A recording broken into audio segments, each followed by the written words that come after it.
धाड पडलेली आहे, काय सांगा? ही जी आजची जी कारवाई आहे त्याचा आम्ही प्रथमतः फलटण तालुका कार्यकर्त्या संघानं जाहीर निषेध करत आहोत।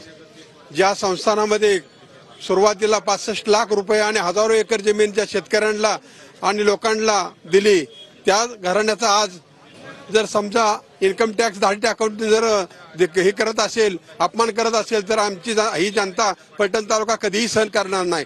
ही आजची जी कारवाई झाली ती अत्यंत घाणेरडेपणाने राजकीय दृष्ट्या झालेली कारवाई आहे आणि ती कारवाई होत असताना जर पाहिलं गेलं तर निस्वार्थी आणि निष्कलंक जर माणूस म्हटलं तर संजू बाबा, आणि संजू बाबा हा नेहमी कागदोपत्री आणि सर्वच गोष्टीत ते निर्दोष सुटणारच आहेत आणि दिसतीलच ते, परंतु जाणून बुजून जर आम्हा लोकांचा जेणेकरून अपमान जर करणार असतील किंवा राजे फॅमिलीला जर अपमान करणार असतील तर आम्ही पुन्हा ही जनता, फलटण तालुक्यातली जनता जाहीर निषेध करतोय।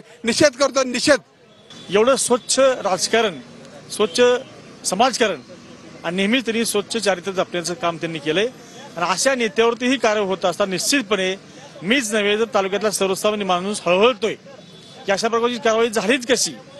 काय पहिला प्रश्न आमच्या समोर आहे। या ज्या राजघराण्यावर ही कारवाई चालू आहे, राजघराण्याला एक इतिहास आहे, 900 वर्षापूर्वीचा इतिहास आहे। त्यांनी भारत जडणघडणीला जवळजवळ 1000 एकर जमीन आणि कित्येक किलो सोनं हे त्यांनी देशाच्या जडणघडणीसाठी दिलंय। हे राजघराण्याचा इतिहास आहे। ह्या राजघराण्यानेच ह्याच राजघराण्यावर ज्यांनी देशाला स्वातंत्र्य काळात किंवा ज्या वेळेस मदत केली त्याच या राजघराण्यावर असे जर का कारवाई आणि राजकीय आकाशापोटी जर का कारवाई होत असेल तर त्याचा आम्ही कार्यकर्ते जाहीर निषेध करतो।